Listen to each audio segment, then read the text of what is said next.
Good evening, everyone. Welcome to this meeting of the Kingborough Council on the 5th of July 2021. I would like to declare the council meeting open and welcome everyone in attendance. And I wish to advise that our meetings are recorded and made publicly available on our website. So in accordance with council's policy, I will ask the General Manager to confirm the audio recording has commenced. Thank you, General Manager.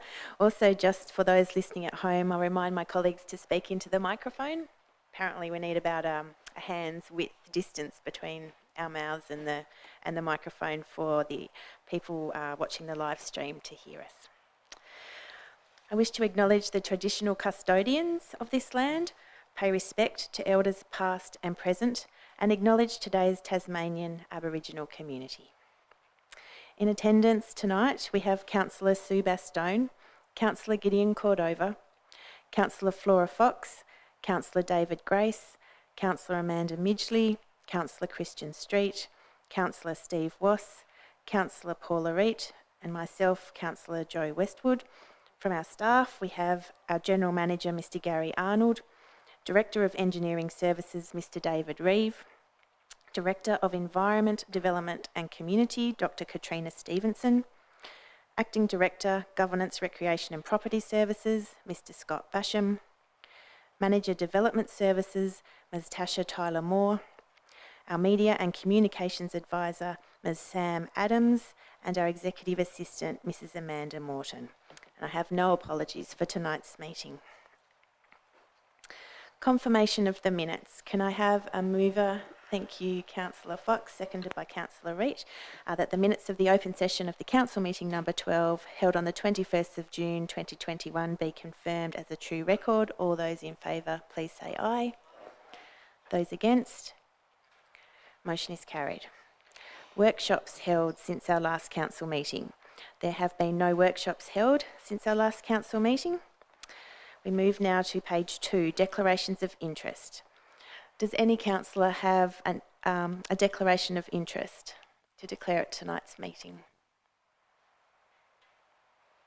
Nope, no declarations of interest. Transfer of agenda items. Is there any item on the agenda that a councillor would like to transfer from open into closed session? Nope. Questions without notice from the public. Is there anyone in the gallery who would like to ask a question without notice? No?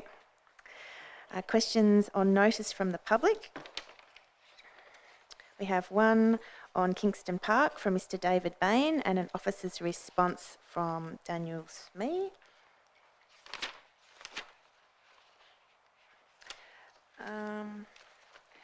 Questions without notice from councillors. Councillor Cordova. Thank you very much, Acting Mayor. And I'd just like to acknowledge that it is NAIDOC Week and the theme this year is Heal Country. My first question is about smoke pollution. Recently, a constituent raised concerns with me about smoke pollution, whether it's caused by neighbours in suburban areas from faulty chimneys or from hazard reduction burns. My first question is how does council monitor smoke pollution in the municipality, and what responsibilities does council have to residents to protect them from harmful smoke emissions? Mr. Basham. There are MCO smoke regulations which do govern smoke and nuisance in the community. There's also Section 199 of the Local Government Act which regulates nuisance, and our current Environmental Services bylaw has an open air burning provision where certain burning can't happen in certain zones. Thank you. And so when breaches occur and on-site inspections take place, what measures are taken to check the severity of the breach? For example, do we do particulate testing of the air, or do we just do a kind of drive-by inspection? Mr. Basham. Through you, Deputy Mayor, apologies. What would generally occur is the officer who would be undertaking the investigation would ultimately determine how it has affected the person who is the complainant. And if there's serious medical issues or whatever it may be. Our main focus is to obviously cease the nuisance and then provide education. Thank you. Through you, Acting Mayor, my next question is about roadkill. It's very distressing to see so many of our native creatures hit by cars, many with joeys in the pouch. One such roadkill hotspot is along Leslie Vale Road. Will the council install more road safety signage and slow down for wildlife signs on Leslie Vale Road? Mr Reeve. Through your Acting Mayor, Council does have a set of guidelines for when we may or may not put in such signage. We can assess that location against that set of guidelines there to see whether or not it actually suits to put any in that location. Thank you. And just further to that point, through your Acting Mayor, can Council invest in acoustic barriers at well-known hotspots? Acoustic barriers for wildlife. Yeah, that's right. Mr Reeve. Through your Acting Mayor, certainly that sort of technology is a relatively expensive type technology, and once again it would be based on whether or not the location actually warranted any type of measure through the various different guidelines that we've actually put in place there. So it would need to be a particular area where particular type of animal which may have been endangered or in that type of list there that might actually be at risk there for us to consider that type of option. Thank you. And just on that, through your Acting Mayor, can Council start to publish a list of roads where we have plans to install slow down for wildlife signs? And that way, the idea is that residents might be able to look and see if their road is on the list to receive a slow down for wildlife sign in the future, and that might prevent some of the back and forth with residents who are asking for those kinds of signs. Mr Reeve. Through your Acting Mayor, there is none that are currently on the list, but if there was any that were to be on the list there, we could certainly publicise that. Thank you so much. Just a couple more questions through you, Acting Mayor. This one is about the Margate development vacant lot. So the Margate Shopping Centre vacant lot where the hardware store used to be was in the Mercury newspaper again recently, and Legat CEO is quoted as saying, quote, "There are currently no tools available to councils to compel a developer who has met the legal requirements of substantial commencement," and that can be as simple as pouring a slab, "to progress the project," end quote. My question is it possible to please outline the process by which either council or Legat or the state government could pursue a use it or lose it planning scheme amendment, altering the legislation in such a way as to stiffen the criteria for substantial commencement so that a major developer, such as in the case of this Margate vacant lot, would have to use it or lose it? Ms Tyler Moore. Through you, Acting Mayor, a possibility that other states have in place is an expiry date on planning permits, which would then force them to either pull down what they've done, such as a half-built building, or to complete the works. As an example, it might be that you must commence within 2 years and complete within 4 years. That doesn't exist in the Tasmanian legislation, so that is something that could be pursued. But the concept of land banking, which was mentioned in the article, I don't think any states have quite grappled how to stop that, because that is just where people have it and choose not to act on a permit. Thank you. My penultimate question is about smoke-free Kingborough Sports Precinct. My question is, how are we progressing with plans for a smoke-free Kingborough public spaces, such as the sports precinct and areas of the CBD? What are the kind of timeframes that we should expect before being ready to declare the sports precinct smoke-free and implement adequate signage and community awareness for that broad change? I'll take that one on notice, Councillor Cordova. Thank you. My final question is just about the GM's diary. I'm interested to hear more about stage 2 of the Kingston Health Centre and the container deposit scheme. General Manager. Through you, Acting Mayor, Councillor Cordova, I met with Shane Gregory from the Department of Health following the pre-state election commitment from the Liberal now government for $30 million for stage 2. It was a very preliminary discussion. The Department of Health are in the process of scoping the works out, so early days yet. In terms of the container deposit, I attended a webinar. I think my colleague David Reeve also attended it, and he's probably best placed to answer that question. Yes, through you, Acting Mayor. So it was basically just a general information session for elected members, or some elected members who attended that one there, and other parties as well. Just on the container deposit scheme there, what it might mean, when it's likely to actually come in, then the process from now to then. And just an opportunity for people to actually ask any questions they might actually have on the particular scheme as well at the same time. So yes, it didn't involve anything more than that. It was relatively well received by those who actually attended there. There was a number of questions from different people there that was answered by the conveners. And no doubt they'll probably run some additional sessions as they move through some of the aspects of the scheme. Thank you. Thank you. Councillor Bastogne. Thank you, Acting Mayor. I asked a question in the last meeting in closed session, which was to be answered in this meeting, and there doesn't appear to be an answer within our agenda. So if somebody could check that, please. We'll follow that up. Thank you. My next question is, thanks to Council, there's a wonderful new tin roof on the Woodbridge Hall. It's galvanised tin. Will it be painted? Mr Basham.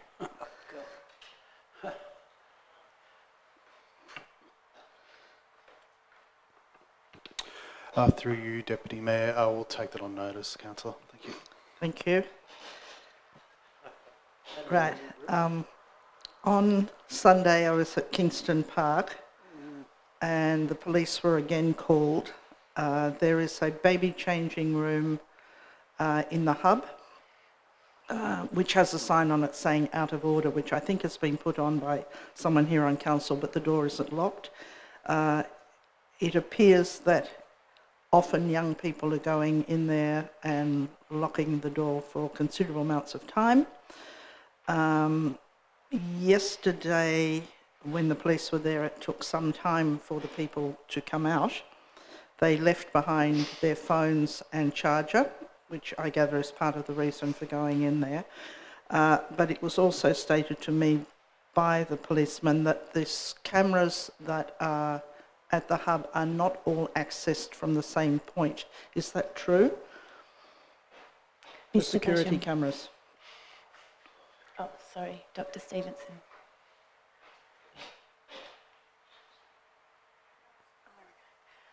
Can I just clarify, what do you mean viewed by, when you say access from the same point, do you mean people reviewing the footage, or? Sorry? When you say the cameras are not all accessed from the same point, can you clarify what you mean by that? Oh, right. Yes, they, a young girl was evidently hit, beaten, and they weren't able to get, the police weren't able to get the records straight away because where you review what the security cameras see is not, it's not all under one group. We're just in the process of, sorry, through you, Deputy Mayor, we're just in the process of working through the security, a new contract with Golden Electronics, so we will have one organisation that can respond, that is able to collect the footage for the police and so forth. So we think it'll be much quicker in future. So that meeting only happened on Friday last week to go through those different measures, but it's all part of the expanded security for the hub in Kingston Park. Okay, could we then, as well as that, the power points that are, the outside power points at the hub are not locked. They have covers on them, but they're not locked. And there have been large numbers of teenagers going there and plugging in their phones and using the free Wi-Fi after hours, late into the night. I'm wondering if we could have those power points locked, please.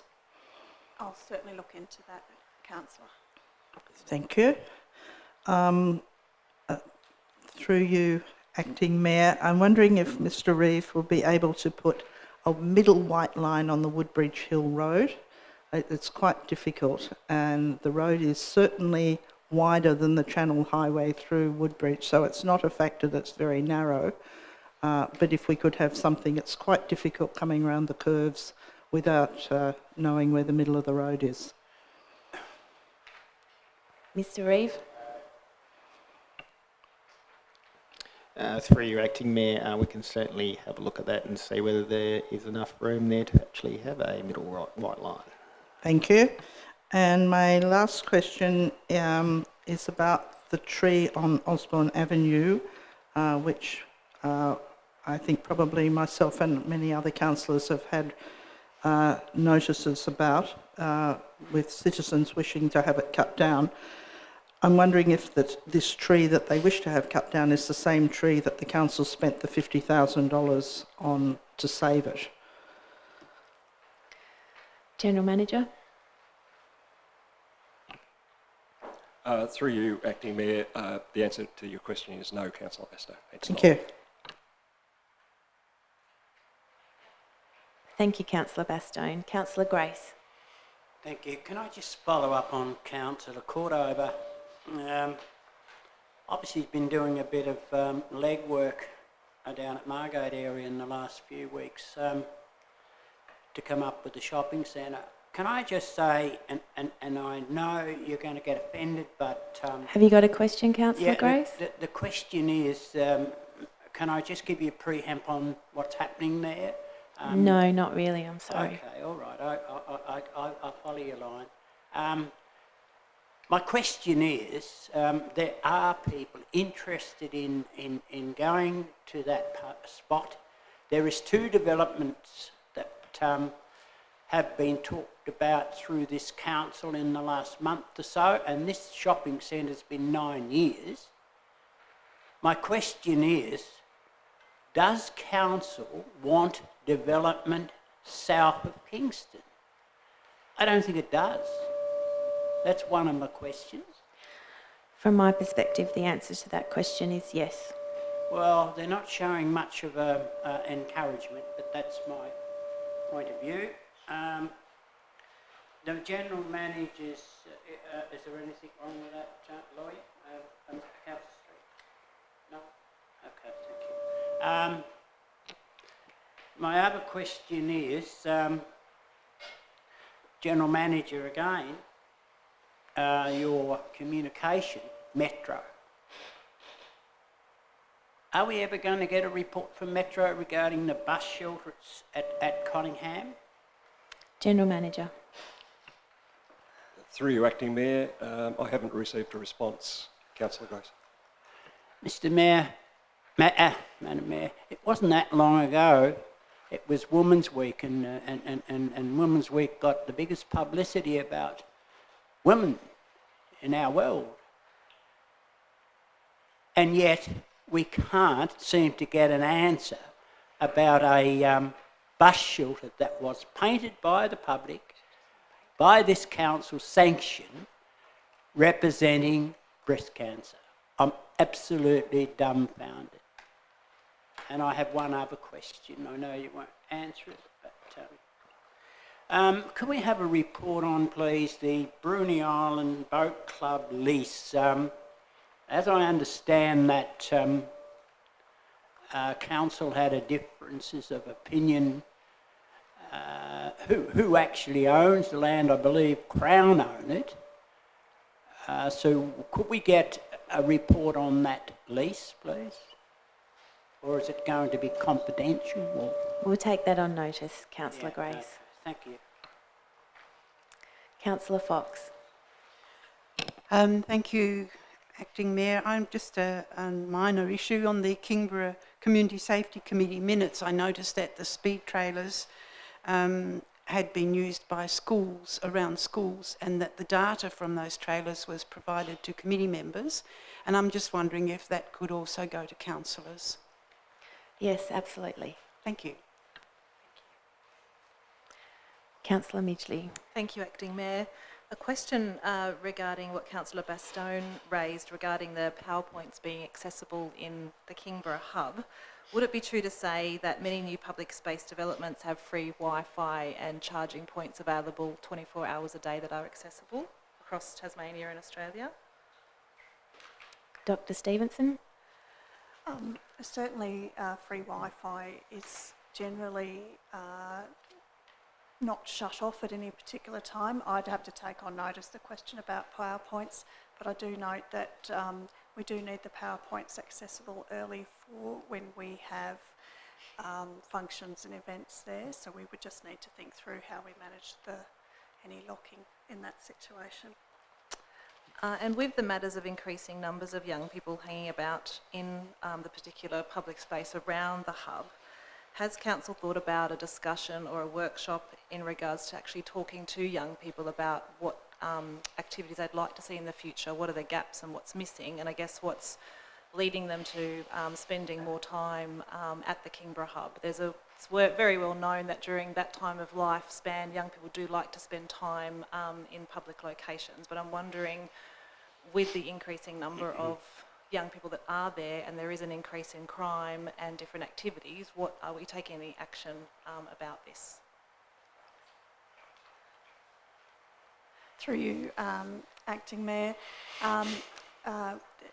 there are certainly preliminary conversations going on through our youth officer, who spends a lot of time down at the hub, and through our holiday program.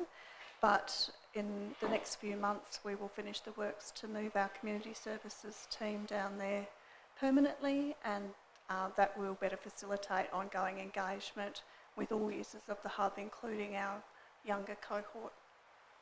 Thank you very much. A couple more questions. Thank you, David Bain, who asked questions in regards to the Stage 2 for Kingston Park. I have been made aware through KBUC that there could be a potential pump track in that area as part of Stage 2. I'm wondering if these plans will be available to the public, or if there's any other further consultation regarding Stage 2.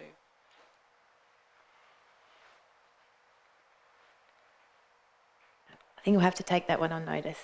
Thank you. Are council staff aware if the State Roads Department has a plan or strategy for future growth in Kingborough? Ms. Tyler-Moore?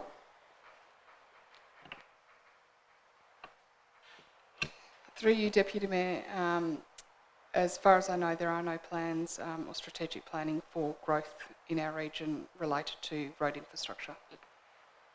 Thank you. A question regarding the GM diary, the UTAS Municipal Climate Profiles presentation. I'm wondering if we could hear some more information regarding that, and if it's suitable, could that be shared to councillors, please? General Manager. Through you, Acting Mayor, thanks, Councillor Midgley. Yes, look, I'll endeavour to get that provided. I don't have it at the moment, but the presentation was quite interesting. It's work that's been undertaken under the auspice of the STCA, and I'll seek a copy and make it available to councillors. Councillor Street. Thank you, Acting Mayor.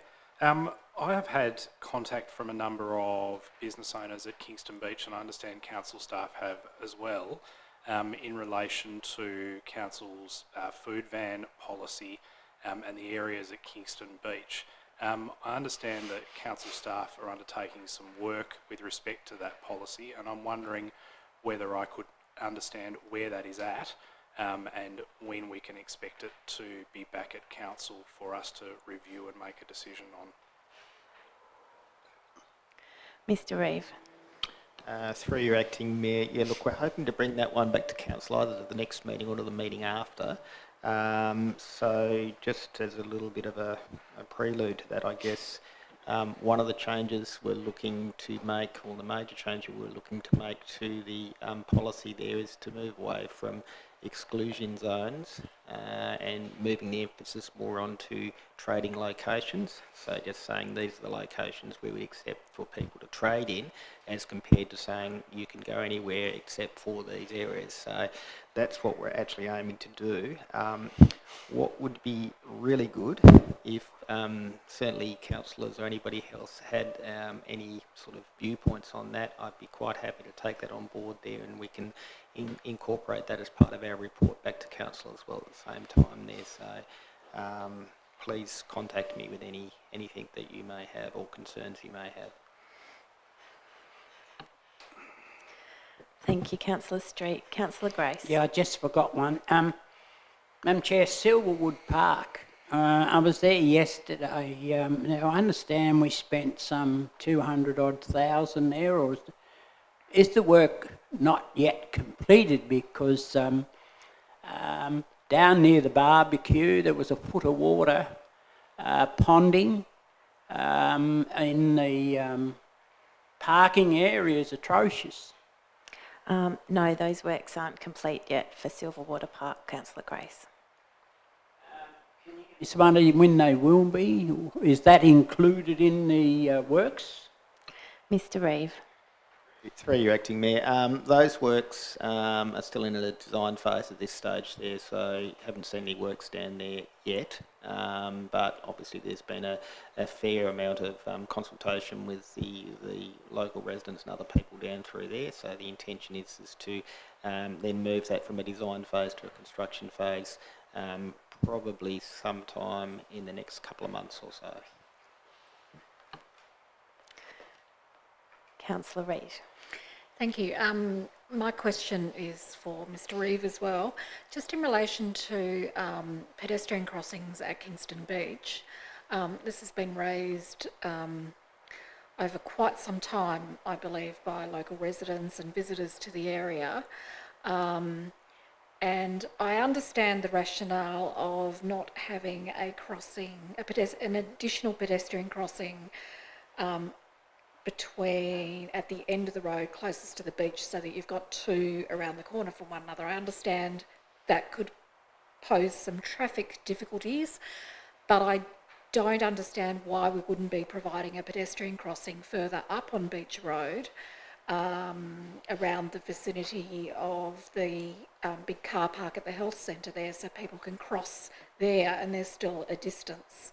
And I'm just wondering if Mr Reeve can give some feedback on that, because I would have thought we've just now missed an opportunity with the works there of having a curb let down and being able to do some of that as well. Mr Reeve. Through your Acting Mayor, not really. So I guess our intention is for one of the next phases for Kingston Beach is to look at the traffic management all the way through Kingston Beach. So that includes the Osborne Beach Road intersection. So even though we've done works there, it's primarily on the footpath there. This will be about the actual road pavement itself. But it'll also include Beach Road as well. So for those who drive down there on a regular basis, which I'm sure is most people, we have the 40k sign, and then it's pretty much gun barrels straight all the way down to the beach there. And that does encourage people to actually go over that speed limit. So we would be looking at trying to actually get some traffic coming in there. In terms of the pedestrian crossings, it all comes down to the width of the road you've got to play with as well at the same time. So if you're looking for a refuge in the middle of the road there, you've got to have enough width in that road to actually allow that to actually put in place there. But certainly the safe crossing of pedestrians throughout that whole precinct is actually going to be an important part of what we'd be putting forward for consideration for council in next financial year in terms of a package of works for that area there. It is a work in progress in terms of that, so we'll be looking at some of the design aspects of it for this year with the viewpoint of putting forward a submission for next year. Thank you. So there would be no reason, if we just wanted to have a straight-through pedestrian crossing with no refuge in the middle, so basically replicating what is already on Osborne Esplanade but on Beach Road, there's nothing to stop that happening, is there? There's no physical... Through you, Acting Mayor, I guess the only thing to stop that is more to do with a best practice at the moment. So best practice at the moment is not to have the zebra crossings, which is what you're referring to there, I believe. It's certainly something that a lot of organisations have actually moved away from, including State Growth. So they're not really supportive of those types of crossings there. And we've also tried to move away from those particular crossings there. It doesn't preclude them actually going there, but it does. It's not probably the best practice, mainly just due to the fact that they have been shown to actually cause more problems rather than not, in terms of the uncertainty between pedestrians and vehicles there, and actually in a lot of locations causing more accidents rather than not. So that's been the main driver for people to actually move away from those types of facilities. But it's not an unauthorised type of installation. So does the council require the permission of State Growth to install a pedestrian crossing? Through your acting mayor, we don't require the permission of State Growth for a pedestrian crossing there. We would probably might go back to them in terms of advice, particularly in terms of if we were trying to put in something which is I guess a non-supported type of device like that to get their viewpoints back at the same time. But they're not a party there in terms that's required to give us an approval for that type of facility. Okay, well, I'm glad to hear it is possibly then still on the agenda, because it's really difficult, particularly when there's an event on at the Kingston Beach Hall and you've got people coming out of the oval when there's football and cricket and things on. So hopefully it's something we can progress. Thank you. Thank you, Councillor Reid. Councillor Midgley. Thank you, Acting Mayor. A further question regarding the food truck policy. Can we include a clause regarding the banning or phase out of single-use plastics in this upgraded policy? Mr. Reeve.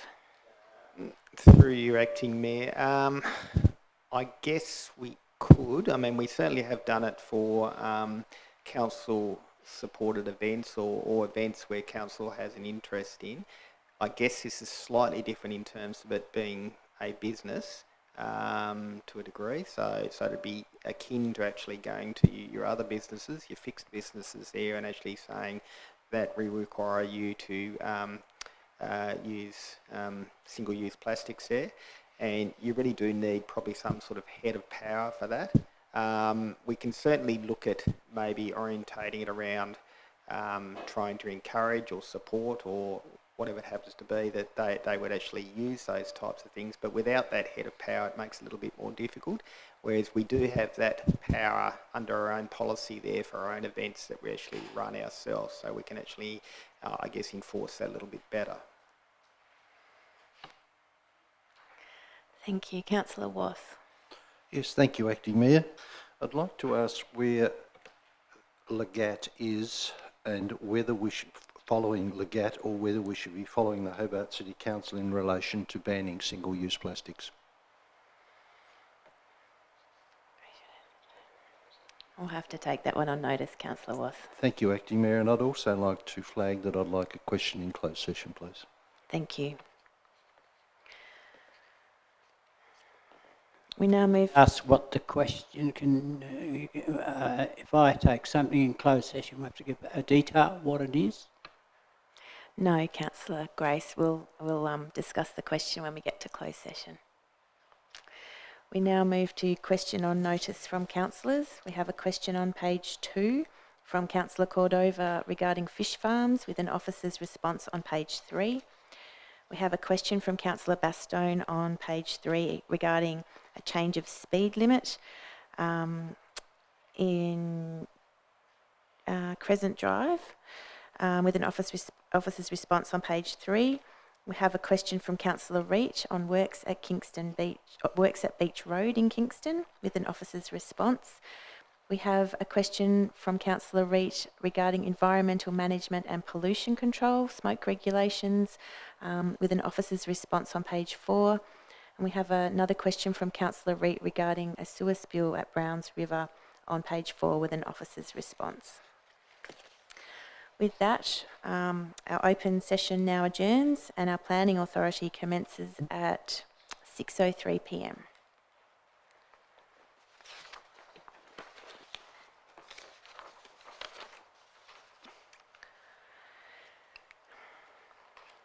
So we now move to officers' reports to the Planning Authority, DA 2020-676, Development Application for Utilities, Roundabout and Associated Works. I'll move. Thank you, Councillor Grace. Do I have a seconder?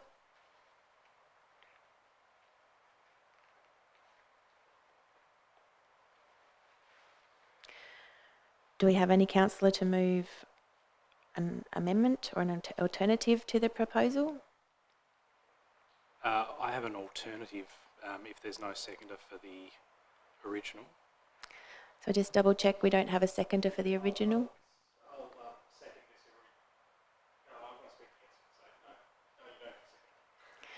Okay, Councillor Street, would you like to move an alternative?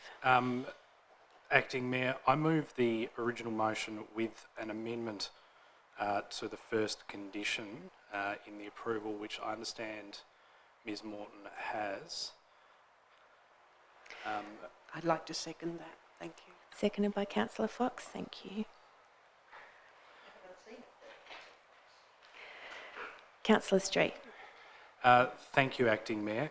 I'm happy to move this motion. I'm very pleased to move this motion, in fact, with the amendment as up on the screen. For those watching at home, the amendment is essentially to the effect that the approval will be conditioned on the inclusion in the final plans of a northbound slip lane which allows traffic from the Channel area to bypass the proposed roundabout rather than having to travel through the roundabout.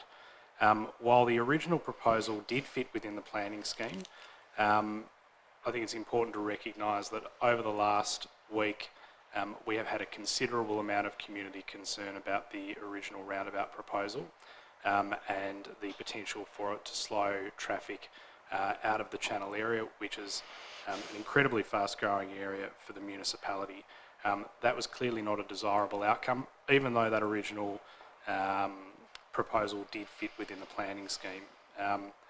What's important, I think, is that staff and the applicant have been able to work to get an outcome here which sees that northbound lane included, and that's why I'm happy to support the motion with that included as a condition on the approval. I'm now satisfied that it both fits within the planning scheme and also will resolve most of those matters that the community in the Channel particularly have had an issue with, but also allow for better access to Huntingfield too, which is exceptionally important now and going to be even more important going forward as we see further development potentially in that area depending on what is applied for in the future. So I'm happy to support the motion and I commend it to Council. Can I have a question? We can move to you next, Councillor Grace, for your contribution or a question. I have no problem with that. It sounds a pretty good idea, but one wonders how much work goes on behind the scene that I'm left out of, because this is the first time I've heard of an amendment that was made. Why wasn't it made available to me as a councillor sometime today? I'm very disappointed, Madam Chairman, that I'm absolutely dumbfounded that I'm not getting this information. No, you don't need a point we have a point of order from Councillor Street. Information. Point of order, Councillor Street. Councillor Grace is making a reflection on, I imagine, me as the mover and other councillors in relation to this matter. The reality being that this motion was circulated by email to all councillors this afternoon. That's correct. The email was circulated at 3:59 p.m. today, Councillor Grace, and you were included in that email. I'm sorry I'd left before then, because I had prior meetings, as you know. Councillor Bastow. Thank you. I just have one question in whether this will make a difference to, on page 33, in one of the issues that was brought up is the active transport considerations, pedestrians and cyclists. And the answer that was given is a pedestrian crossing along the southern leg of the roundabout is proposed to connect the pedestrians and cyclists on either end of the roundabout along the highway. The crossings are designed, etc., etc. Now, I'm just wondering whether this pedestrian crossing would be able to go ahead if we also had a northbound lane, or whether we need to look at having an underpass. Ms Tyler-Moore. Through you, Acting Mayor, the suggested bypass lane or additional lane would be on the western side, so the other side of the road to where the pedestrian lane is. As we don't have any preliminary plans or design of how they will achieve it, I can't say for certain, but it would be our expectation, looking at the revised plans, that the pedestrian way and the cycleway remain bits on the other side of the road. It is likely that they would need to encroach further into the land on the western side, so on the high side of the road, to add in that slip lane, but still keep the same alignment on the low side of the road. Councillor Fox.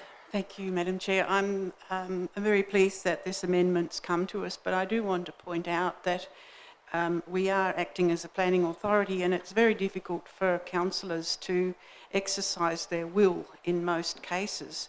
And I do note that the report had stated that a slip lane was not needed at this point of time, but I think that is probably based on figures of traffic at the moment, or when the studies were done fairly recently, and not based on the projection of the amount of traffic that would be coming out of Huntingfield. And I think it's really good that we can be ahead of the game rather than behind the game with infrastructure. And it's particularly good that this is a state government department that's prepared to accommodate the wishes of councillors and also of the community. Because it's often the case that we might want something, but the developer doesn't allow us to have it. And I just want to commend all those people who've been involved in coming to this arrangement. And I think it's a very good outcome and a very unusual one for council. Thank you. Thank you, Councillor Fox. Councillor Midgley. Thank you, Acting Mayor. Thank you, Councillor Street and staff, for putting forward the amendment and all the work that's gone on behind doing that. I know, as many of us had people contact us in regards to the slip lane and the discussions and concerns in regards to that, because we are faced with, again, a plan that is in isolation to a much larger and significant development for Kingborough. And as we heard from Ms Tyler Moore earlier regarding a question that I asked, that State Roads does not have a plan or strategy for future growth in Kingborough. I'm fully aware this roundabout is an important part of the Huntingfield estate and is required as another vehicular access point for the area, but it's quite sad that we're creating a development with such a high dependency on cars. The roundabout, as stated in the report, will help to redistribute traffic and ease strain, hopefully on Algona Road roundabout. And as with that slip lane, again, I think it's important to have that due to that strain on traffic and the redistribution, hopefully not all going to Algona Road. As stated on page 7, the proposed roundabout is to provide primary vehicle access for the proposed Huntingfield estate, which has not yet been approved. Page 15, the design of the roundabout has been made with due regard to the relevant Oz state government and council standards in relation to traffic levels, safety, vehicle size and frequency. Does it consider the growth of the area in the channel when considering traffic levels? That is a question that I would like to ask. Ms Tyler Moore. E.g., did Department of Communities ask staff for more information about the future growth and traffic level prediction, say 50 years from now? Ms Tyler Moore. Through you, Acting Mayor, the applicant had a consultant whose responsibility was to look at that and look at certain reports. There was not an active request for information.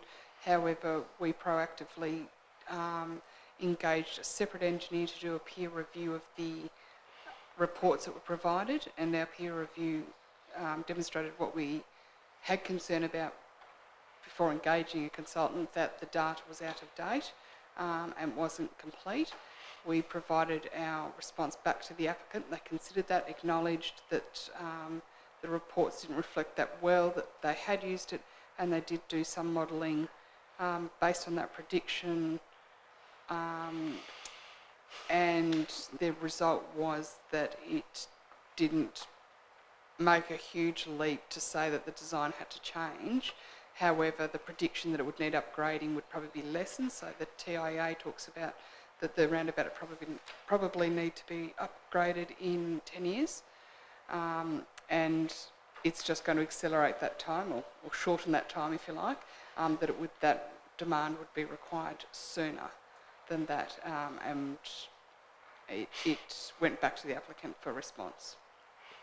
Thank you. So with the amendment and implementation, hopefully, of the slip lane, that will perhaps give some more lifespan to the roundabout in regards to the possible increase of traffic? Ms Tyler Moore. Through you, Deputy Mayor, the applicant will need to look at the redesign and how that's going to occur and how it's going to be achieved. As I mentioned earlier, we haven't had preliminary drawings on that, so it's in theory that it will.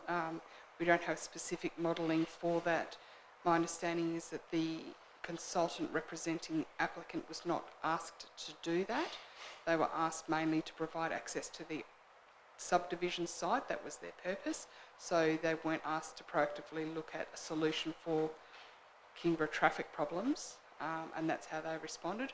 And the same with our consultant, we didn't ask for an alternative design because that's not our responsibility as the planning authority. We just asked for a peer review. So they also didn't come up with a design, but it was acknowledged that the addition of a slip lane would be of assistance. Thank you. The corridor planning studies reference a lot in this report, and one of the major outcomes from the stakeholder engagement with that planning study, with the corridor study, was regarding the wish for more cycling infrastructure. And in the context of this report, I do not see this highly mentioned in regards to cycling infrastructure. So if there was to be a potential off-road shared path in the future, what impact does the roundabout have on this, and has it been considered? Ms Tyler Moore. Through you, Deputy Mayor, the design you'll see on the plans does show a cycle path, which is not dissimilar to the Margate cycle path where it's off the highway. It's proposing it along its frontage. It doesn't, however, deal with the end of its concrete of the path. We would need to look at how that will be resolved in the future and where the connection point is, and that cycle path is only provided on the low side of the road, which does make some sense because on the high side of the road there's not as much to connect it to. The housing and the school and the industrial estate are on the low side, so it makes sense to put it there. With respect to then connecting it with the other housing estates, Whitewater and Spring Farm, that would need to be considered going forward, and certainly we would hope that that would be considered as part of the government's $60 million upgrade for the intersection, but we've seen no plans, so I've got no detail about it, and it sits as a council matter, not a planning authority matter at this point. Thank you. Page 29, it mentions safe systems principles. What are the safe system principles that guide design for pedestrian and cycle standards? Ms Tyler Moore. Through you, Deputy Mayor, they're written in the Ostroad standards, and it talks about various design elements and considerations. I don't know the details myself, I'm not an engineer, and I haven't got the opportunity to look at those details. We can provide them to councillors should they wish to see them to understand that better, but my understanding is the reports and the consultants' reports were that it did comply with those standards. Thank you very much. And through you, Mayor, Acting Mayor, I did ask staff earlier if perhaps we could have a look at the design of the roundabout on a council screen, and just to be sure that we are, and if it doesn't suit, it doesn't matter, but just to be sure, or actually just to see the potential of the slip lane and just to talk us through the roundabout so we can just agree on that, hopefully pass this one as it is. Are you able to put that up on the screen, Mrs Morton? Thank you. There we go. So through you, Deputy Mayor, sorry, you have a picture in your agenda in the attachments as well, the roundabout. It didn't give you the overall context of the area, so we've put it into this one. I'll just go, sorry, I won't have a speaker, a microphone. So this is obviously down towards Kettering Snug. The top of the page is towards Hobart. The leg that comes out that way is the entrance to the new housing estate, the Huntingfield housing estate, and the condition has been written that the bypass lane or slip lane or whatever design they come up with would occur on the high side, so on this side of the roundabout. And the reason for that, as opposed to any other point, is the concern is that the traffic coming out of the new housing estate gets preference in that roundabout, because as we know, you give way to your right, And so you would have to continually wait for them as they go round, because there's obviously a significant number of lots in that area, particularly around peak hour. It may not be such a bad problem outside of peak hour. And by doing that, it means you just get to go past and continue through. Very similar to the Algona Road roundabout set up now, where you don't have to enter or give way to traffic. You can just continue on your way. Obviously, it will need to, if they don't duplicate the highway, they will still need to deal with merging into a single lane. Thank you. Councillor Grace. Just a question, Chair, as this is just a development application, these are only preliminary drawings. They're not they're not construction drawings.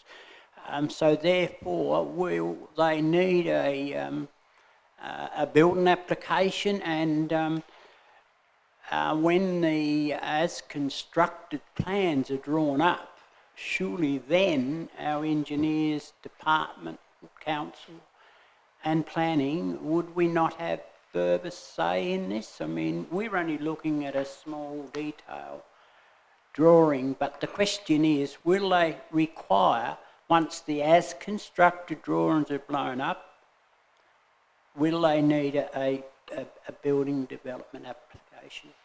Ms Tyler Moore. Through you, Deputy Mayor, no, a building permit is not required for the construction of a road or roundabout. There's no structures or buildings, so it doesn't trigger that need. We do have detailed designs. We've only used some plans for the purpose of the report. Otherwise, I think there's 111 sheets, I think.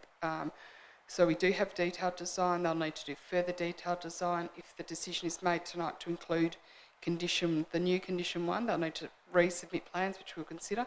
As constructed drawings only occur after it is constructed, as the name suggests, as constructed drawings, and we use that to keep the data in our GIS system and asset management. Thank you. So basically what you're telling me, Ms Taylor Moore, through you, Acting Mayor, is that what we've got in front of us is virtually what went out to the public for consultation when the government did the consultation on this works. Ms Tyler Moore. Through you, Deputy Mayor, the government didn't do any consultation for the roundabout. They did consultation on the subdivision. This only came through as a planning permit condition for the roundabout, and yes, these are the plans that we as council used for public advertising. So these are the plans that the public saw, and there were further reports and plans that we had listed that members of the public could seek to view, and some members of the public did do that. Councillor Bastone. Sorry, I have a question through you to Mrs Tyler Moore. Is there not some concern that the traffic coming out of Huntingfield will be doing 50 k's an hour and the highway at the moment is 90 and will be, I believe, 80 k's an hour when the roundabout's in? Is this not a difficult situation? Ms Tyler Moore. Through you, Deputy Mayor, acknowledging I'm not an engineer, but I have sought advice. It's not a concern. Most roundabouts have a situation where there's a lower speed limit that enters into a roundabout. The benefit of a roundabout is that you essentially stop. So everyone's come to a stop because you can't just travel through unless there's a bypass lane, which you're not entering the roundabout. So no, it's not a concern because all must stop and all must adhere to the road rules of entering a roundabout. So the speed limit shouldn't be an issue. Councillor Wass. Yes, thank you, Acting Mayor. For over 20 years we've been waiting for another road or access point in and out of Huntingfield. We've been promised it for a long time, and now it looks like it was coming, and certainly with the amended condition number 1, I'm happy to support it. Previously I would not have supported for obvious reasons. I'd like to just cover a few items in the report. And it does say that the proposal is for modification of the Channel Highway to construct roundabout to facilitate access to and from the proposed Huntingfield Housing Development Stage 1. And my response to that is that there is no reference to existing traffic, daily issues faced, or the substantial existing roadway or the future housing stages. So I think this condition allays those fears. The proposed roundabout design has been selected based on considerations of safety, performance and alignment within the existing Channel Highway corridor? And the answer to that from the community is that it has not considered the substandard highway. And we know it's substandard, and we're sure that DSG know it's substandard, but yet nothing is being done. In the future, beyond a 10-year time frame, or if significant development occurs in other areas not currently known or approved, then additional lanes may be warranted. So quite clearly no strategic planning is evident. It reminds us of the initial southern outlet and the Kingston bypass roadways where no future planning was undertaken with both roadways. Both roadways were proving inadequate and with millions of dollars required to revisit and upgrade both roads. Housing in Snug and Margate is waiting in the wings and will happen in less than 10 years. A grade separated interchange for Honeyfield would likely increase strain on Algona Road roundabout and the southern outlet, the report goes on to say. And I think what the community is saying here is, does that really matter? Both are gridlocked to peak hour traffic and have been so for many years. So the question should be, why hasn't it been rectified? The report also says that the roundabout itself does not generate traffic. I think we all agree to that, but it does produce rat runs that further exacerbate traffic issues, congestion and gridlocking. And again, this condition 1 will overcome most of that. In relation to speed and traffic flow on the road, there has been a reduction in speed. This represents a high priority opportunity for the safety of the Channel Highway corridor study. And perhaps we could say that the design of the roundabout is flawed from the start as it was presented to us, and accident statistics would in fact confirm that. The new access provides residents with an alternate access in emergency events which is considered beneficial. The existing Honeyfield access is subject to queuing and delays. Provision of an alternate access can remove moments from Algona Road roundabout, which has significant networking benefits. And perhaps the community would say there that there's not much use in an emergency when vehicles are gridlocked and vehicles are not going to go anywhere because traffic is at a standstill. No mention of motorists, particularly those from the south. And not much help if you're from Honeyfield and wish to go into the Kingston CBD or Blackman's Bay, because the Algona roundabout will suddenly not become free. And perhaps we should say that it's not the community's fault that this greatly designed Algona Road roundabout is not working. It's gridlocked morning and afternoon and has been for many years. And again, we're still waiting on it. Note is made that the TIA indicates that the roundabout will result in some delays for existing through moments, but that these were not considered unreasonable given the circumstances of the site and area. Perhaps in response to that now is the time to make the site area safe and up to date to meet future demands. We shouldn't need to revisit this site and waste millions of dollars in, say, 5 years, and I think this amended an added condition will go some way to achieve that. The applicant has responded and advised that the speed reduction associated with implementing a roundabout at this location is consistent with changes proposed in the Channel Highway Corridor Study Report, and as such may occur irrespective of the Honeyfield development or the proposed new roundabout. And the community here would say that this confirms what we already know, that the Channel Highway is presently substandard. The current and future performance and capacity constraints of the Algona roundabout were known and taken into consideration in respect to the Honeyfield roundabout, and I'll finish on the response here and I'll leave it open for you. This has been known by local motorists for a long, long time. The real question should be, why hasn't DSG fixed the Algona roundabout issue? Thank you, Councillor Wass. Councillor Midgley, do you have a question? I have a further question. In regards to the slipped lane, which hopefully happens, will that have an impact at all, would we think, in regards to the Maddox Road intersection? Ms Tyler Moore. Through you, Deputy Mayor, we don't know the outcome of the impact on the design of the Maddox Road upgrade intersection upgrade rather.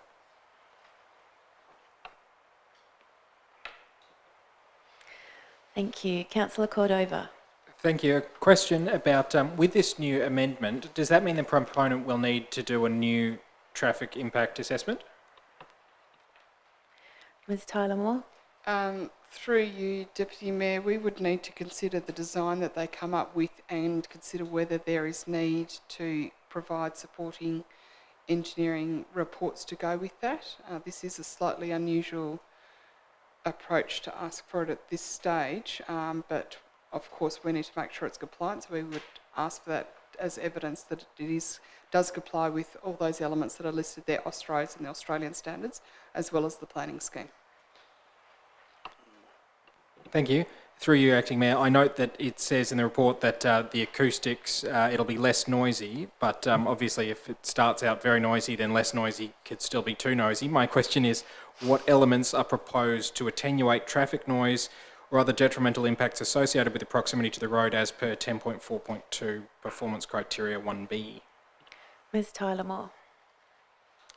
Through you, Deputy Mayor, for the new estate, they would need to consider the impact on from the road, and I don't recall off the top of my head if we've already asked the question. I suspect we have because of the proximity of those new lots to the highway. So they would put up acoustic walls similar to Spring Farm and the like. That makes sense. Thanks very much. And then on page 20 at the bottom of the page, it's talking about how it's not complying with A1 and A2. Quote, landscaping is not provided along the entire frontage. My question is just, could you please run us through the landscaping? Why isn't it along the whole way? Ms Tyler Moore. Through you, Deputy Mayor, the application's a bit unusual in that it actually touches a whole lot of zones, which, as you will read in the report and as the office has stated, aren't really relevant because it's talking about a highway, but the planning scheme doesn't depart from it, so it's a bit unusual. So that landscaping really is to do with a different type of development. But in saying that, a landscape concept plan was provided to us, and I believe either condition 2 or 3 does ask for an amended landscape plan that will provide that detail suitable for the highway. And obviously there's some overall provisions about appropriate landscaping to highways, and the subject site, the subdivision site, would also require some element of landscaping, so they have the sort of their buffer and then the buffer of the highway as well, which will need to consider the appropriateness and type of landscaping to occur. Thank you. Through you, Acting Mayor, this question is now about, we've heard a bit about the active transport. It says in it's page 20 that the footpaths will encourage public access, and my question is kind of like, encourage public access from where to where? Because on page 32, down the bottom of the page, it explicitly says, and I quote, there is no connected system to other paths and council is actively working on this issue as opportunities arise, end quote. So my question is, why would the public be encouraged to access these footpaths if they don't lead anywhere beyond the subdivision? For example, can one walk or cycle safely to Kingston Town Shopping Centre under the design? Ms Tyler Moore. Through you, Deputy Mayor, no it doesn't, and it's a bit of an ask for a roundabout.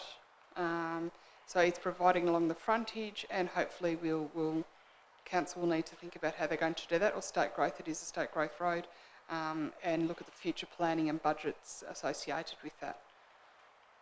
Thank you. I wanted it to be a magic roundabout. On page 25, the final dot point talks about the corridor study, and it says the traffic impact assessment demonstrates that the roundabout is likely to reduce gap acceptance for turning vehicles. Could you please explain the concept of gap acceptance? Ms Tyler Moore.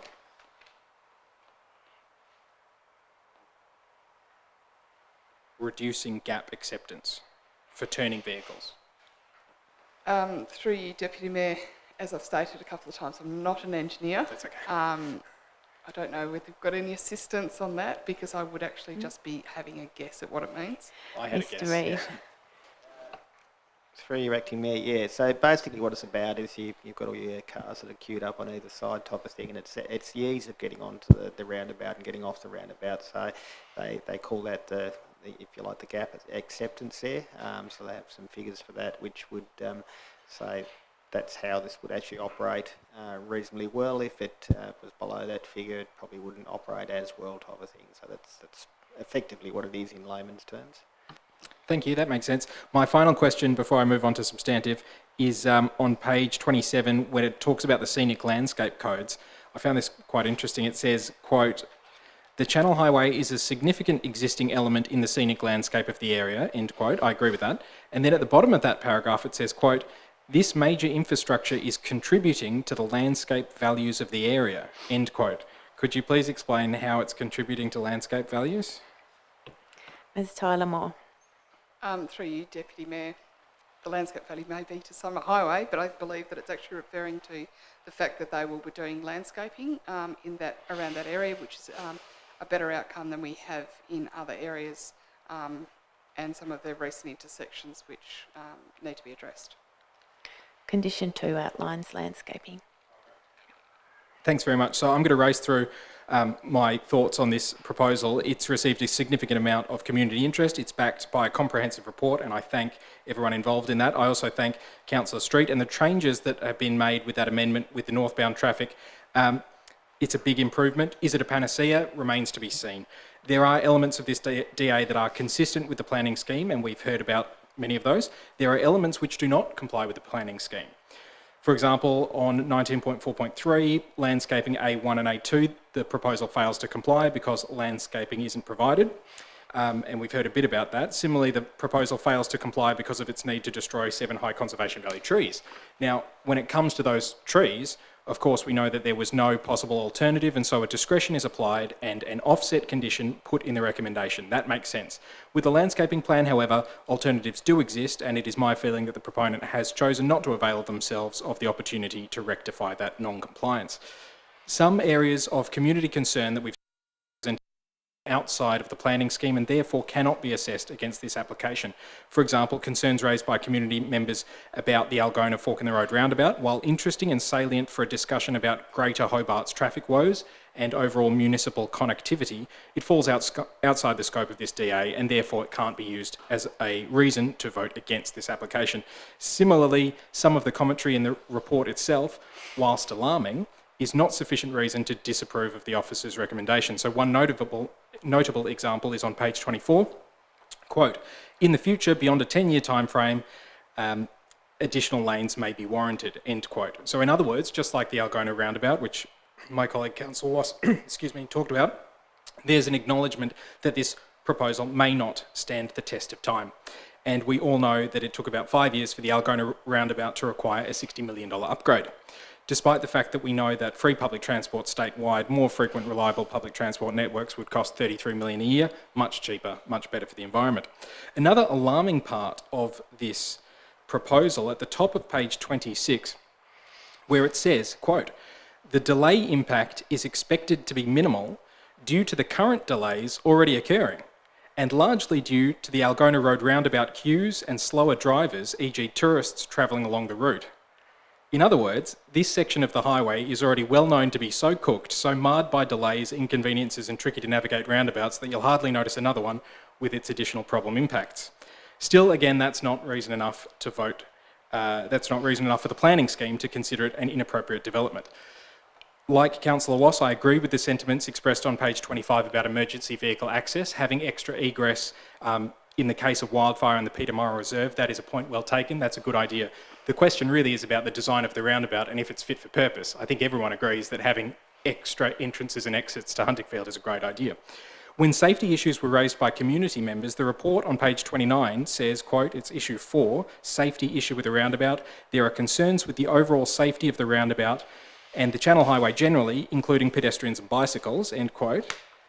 And the response there is, quote, "Safety is a guiding principle of road design, and in line with this, safety at the intersection was considered with high importance in line with industry standards," end quote.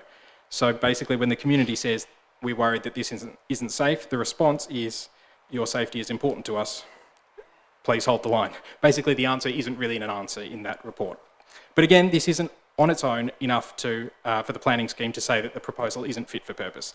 But where it falls down, where it does not, in my opinion, meet the planning scheme and where I respectfully disagree with the officer's recommendation on this occasion, even with the amendment, which I think is an improvement that has been made by Councillor Street from the floor, where this proposal falls down and doesn't meet the planning scheme is at 10.3.1, 13.3.1 and E5.6.2.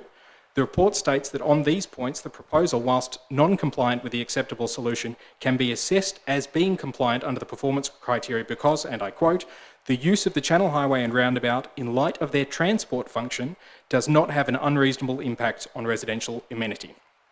End quote. Well, even with the amendment from the floor, I'm not convinced. On this occasion, I take exception to that assessment. I think that this statement would be true if the proposed roundabout design were of adequate design to be fit for purpose and compliant with the performance criteria to ensure that traffic will flow smoothly, not just for 6 months or 3 years or 5 years. And I note at this juncture the discussion on page 24 about how the idea of an above-grade intersection was dismissed out of hand because apparently, quote, it is not warranted by the development volumes, end quote. The fact is, if what happens to this roundabout is the same as what happened to Algona Road roundabout, which seems very likely given the high levels of population growth we're experiencing, then this proposal will definitely have an unreasonable impact. Can I ask for just 30 more seconds? 1 minute, maybe. 1 minute. Moved by Councillor Midgley, seconded by Councillor Fox. All in favour, please say aye. Those against? We have a division. Those in favour, please raise your hand. Councillors Street, Reid, Fox, Cordova and Midgley. Those against? Councillors Bastone, Wass, Westwood and Councillor Grace. Are you... what am I doing? Would you like Councillor Cordova to have an extra minute? Oh, I'm sorry. Yeah. Thank you. Councillor Cordova, you have your extra minute. Thank you. This proposal, if it turns into another Algona Road roundabout, will definitely have an unreasonable impact upon residential amenity. Merging vehicles, slow-moving vehicles, cars caught behind trucks trying to accelerate through the roundabout, all of this will have an unreasonable impact on residential amenity. It will have an unreasonable impact on nearby residents and commuters alike. On this occasion, I agree with representors about non-compliance with 5.6.2 of the Road and Railway Asset Code, and I respectfully disagree with the assessment that the proposal is considered to comply with the performance criteria. It is for the non-compliance with the performance criteria at 10.3.1, 13.3.1 and E5.6.2 that I will be voting against this proposal on this occasion, despite the very welcome amendment made by Councillor Street. Thank you. Thank you, Councillor Cordova. Councillor Grace? Well, I thought we're debating just the DA for a roundabout, but it seems we're debating all sorts of things. I mean, we're not the main roads. Do you have a question, My Councillor question is, with the extra condition 1, this application is the same as any application I understand can go to the tribunal, planning tribunal? That's correct. Thank you. Councillor Reid. Thank you, and I thank Councillor Street for bringing the amendment here because I think that has resolved, or hopefully will resolve, some of the concerns that residents who live south of this intersection will have.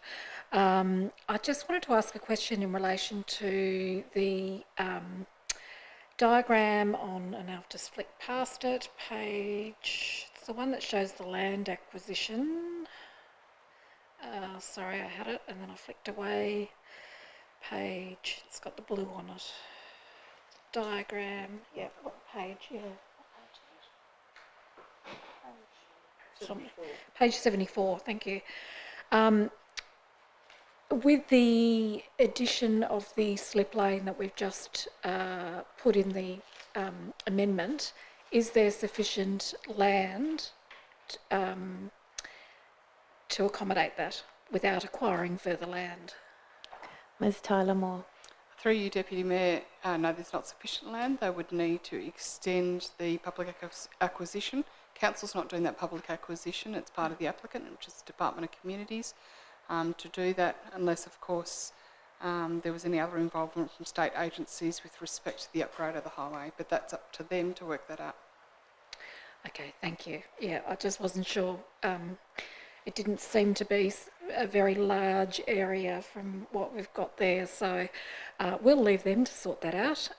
But look, I know this isn't going to solve everything, but it is very important that we do have an extra exit from Huntingfield in particular, as the report notes, in the event of an emergency, such as a fire in the Peterborough Reserve or within Huntingfield. It is important that residents have another way of getting out of the area rather than the one entrance and exit that they currently have.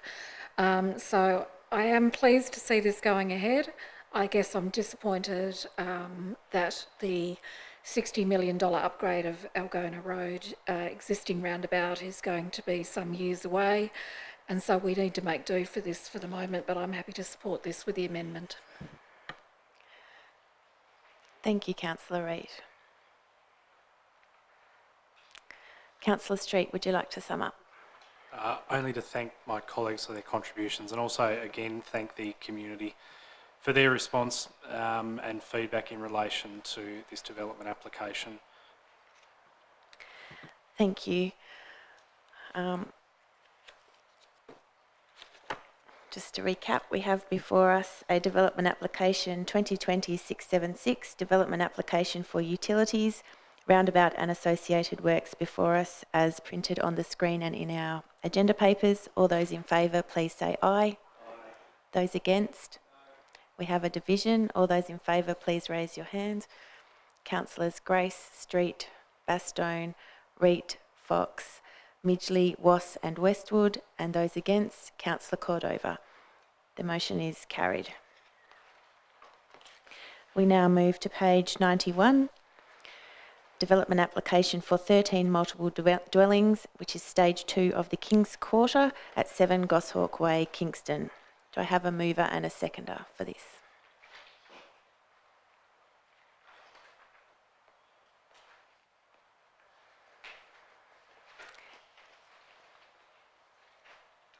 Moved by Councillor Fox, seconded by Councillor Street. Thank you, Councillor Fox. Thank you, Madam Chair. I thought everyone would be leaping to move this motion, which is an application for 13 multiple dwellings within the Kingston Park development. And they comply with all applicable standards of the Kingborough Interim Planning Scheme 2015, and the motion is recommended for approval by staff. This is the first development within the Kingston Park area that is coming before council in terms of private development, and the quality and the standard of the buildings, it looks very attractive. The heights are all within reason, the setbacks are all within reason, and comply with the planning scheme as the document states, and I wish Traders in Purple well with this development. Thank you. Thank you, Councillor Fox. Councillor Reid. Thank you.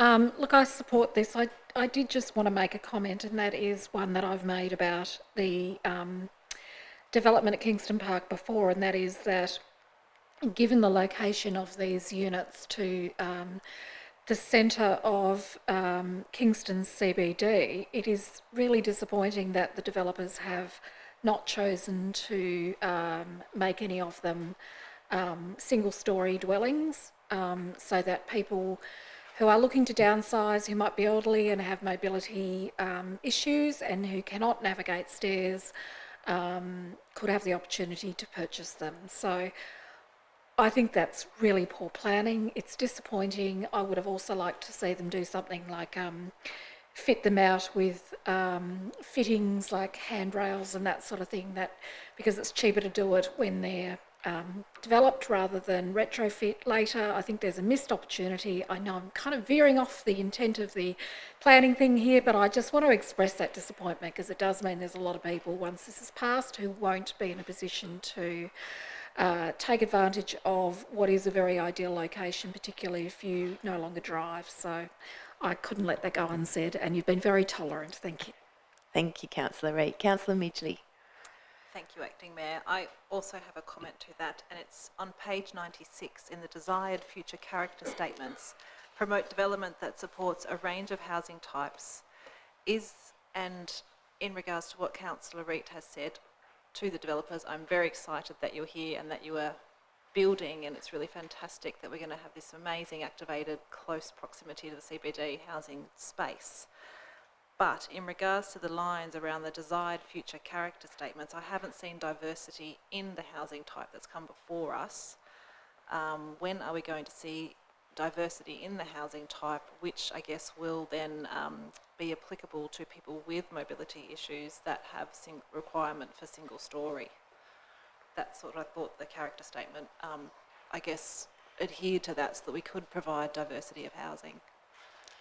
Ms Tyler Moore. Through you, Deputy Mayor, so this this application is within the Kingston Park SAP, which does include provisions about housing types in there. So there's part of the broader project, the proposal will include apartment buildings, and those apartment buildings will have the opportunity to provide accessible living. Granted, it's not the same as a freestanding house with a garden, but that may very well suit the needs. So there'll be a diversity in that there's ordinary housing stock, attached and detached, and in the future they're proposing to do apartment buildings which will diversify the type of housing that we have in the area. Thank you very much. Can you explain how this development meets, as stated on page 95, a compact and visually interesting streetscape with an articulation incorporated into front elevations and constant frontage setbacks defying a strong building line along the front road that provides ample room for large canopy trees? So can we be reassured that there is ample room for large canopy trees? Ms Tyler Moore. Through you, Deputy Mayor, the articulation of the buildings includes obviously the shape of the building, the variation in roof types that they have, and the application of various materials to give that element of articulation. With respect to the setbacks are set under the zoning. This is in a residential zone, and the larger canopy street trees, as the name suggests, relates to the street trees. So this proposal is just within the boundary of its site and doesn't incorporate those street trees to Goshawk Way, Pardalote Parade, the intersection of Goshawk Way and Pardalote Parade, and there are design elements around street trees within the road design because we consider it as part of the assets. This particular estate, if you like, the roads won't be transferred to council, they'll all be kept as body corporate. So the street landscaping will also be kept as body corporate, not maintained or governed by council. But they'll need to comply with any endorsed plans. Thank you. I hope it's okay to mention this one, Acting Mayor, but on page 129, we have a look at the images in regards to, I know it's only a view and a speculation of what it would look like, but I look at that and I get actually quite concerned. There's no separated cycle lanes, and it looks like just a car kind of proposed development. So I just wanted to make that statement. I know it's only an image, but it's not the image that I would like to see. In regards, it says 8 visitor car parks for 13 dwellings. Is there a provision at all in the planning scheme required for bike parking? Ms Tyler Moore. Through you, Deputy Mayor, the question was bike parking? Yes. Yes, there are provisions for bicycle, yeah, not motorbikes. Yeah, push bikes. There are provisions within the planning scheme for certain uses for bicycle parking, but I would need to just double check, but I don't believe it applies to this application.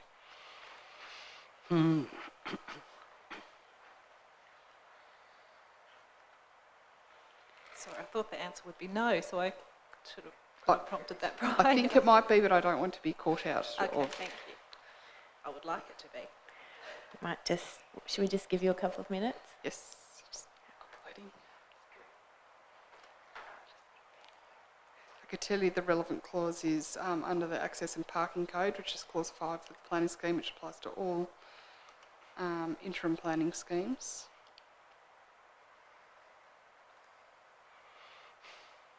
I won't ask you to continue with your questioning because you'll probably have another one for Ms Tyler-Moore. Just two more in regards to can water tanks or solar panels be made a requirement? We'll answer this one first.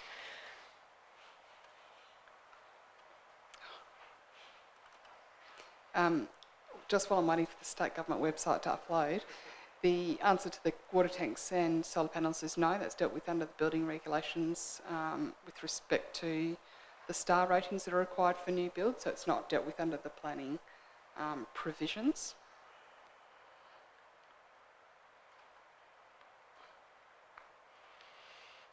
So under clause 6 of the planning scheme, which is the parking and access code, it outlines the different land uses. So it has obviously a lot of commercial uses, shops, hotel industry, residential aged care, and then nothing for residential. So there's no requirement for them to provide bicycle parking for those dwellings.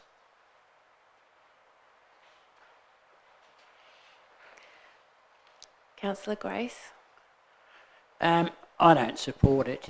I won't outline all my reasons for it, but I will just let you know, Acting Mayor, I can't support this. Thank you, Councillor Grace. Councillor Fox, would you like to sum up? Yes, I think it's been interesting hearing the answers to the questions, and particularly the requirement for people with disabilities to be able to move into these areas. But I did overhear a conversation with the developers that there were options for lifts in some of their buildings, so they could be retrofitted, or if people chose a certain design, that those designs could accommodate lifts, but I think it might be at the expense of the new owner.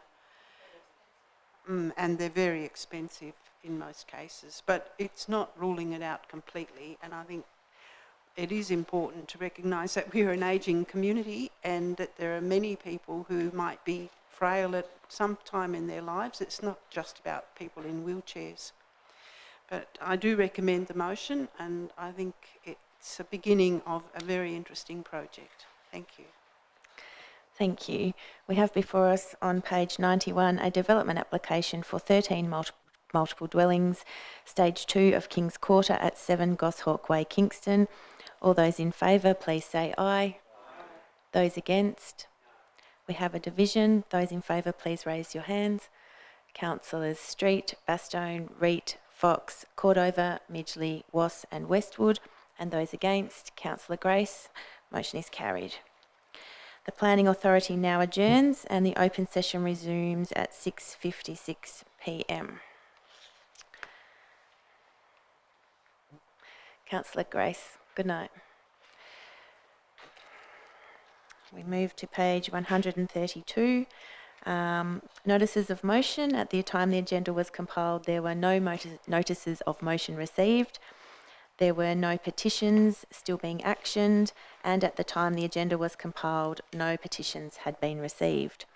So we move to Officers' Reports to Council, page 133, Delegated Authority Policies, with a recommendation on page 10 that the Council rescind policies 1.1 Delegated Authority and 1.1a Planning Authority Delegations Policy, and B, a further report be provided to Council containing details of delegations of approval to staff based on the register compiled by the Local Government Association of Tasmania. Do we have someone to move this and second, please? Moved by Councillor Fox, seconded by Councillor Midgley. Councillor Fox. This is a very interesting situation that we're in, and I'll read the conclusion. A review of Council's policies 1.1 and 1.1a has been undertaken, and it's considered that there are in effect nothing more than procedures. Accordingly, it's recommended that they be rescinded and Council make use of the work undertaken by Legat to approve delegations within a contemporary framework that ensures the currency of legislation. We have Mr. Basham here with us, and I'm just wondering whether he would, if through you, Madam Chair, if he could expand on this concept, which is quite new to me? I Or think perhaps Dr. Stevenson. Dr. Stevenson. Yes, thank you. In the absence of Mr. Smee, we did discuss this.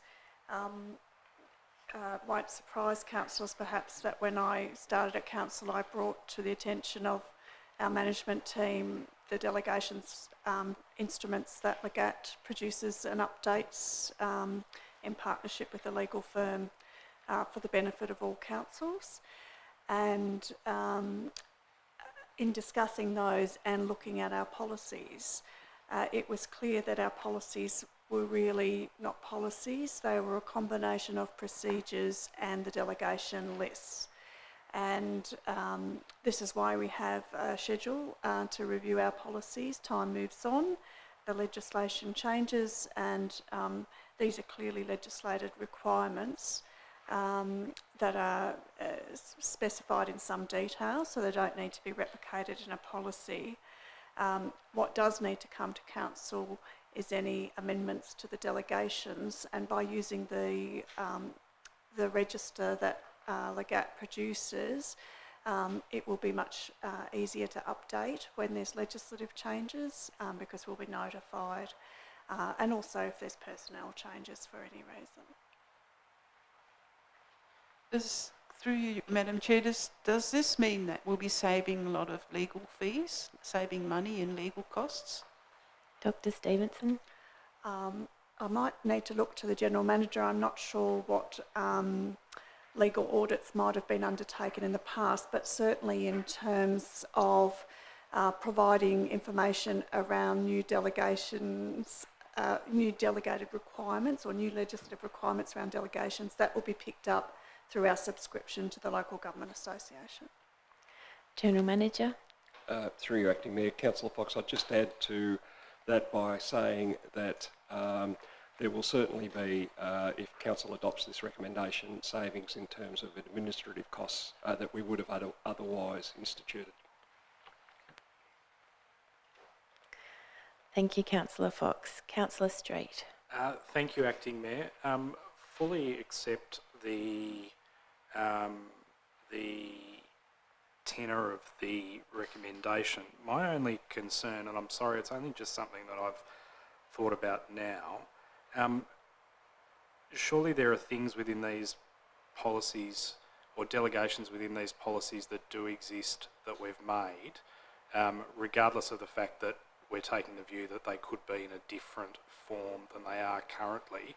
I'm just a bit concerned that in rescinding those policies, Council's effectively taking a position that then removes those delegations, and we don't have anything to replace them in the interim until such time as the further report comes, unless I am wrong, Dr. Stevenson. I believe that they are contained within the instrument of delegation, not within the policy. So the policy outlines who things can be delegated to, but the instrument of delegation is the formal instrument for capturing and approving the delegation. So that's a separate document to the policy. Okay, I accept that.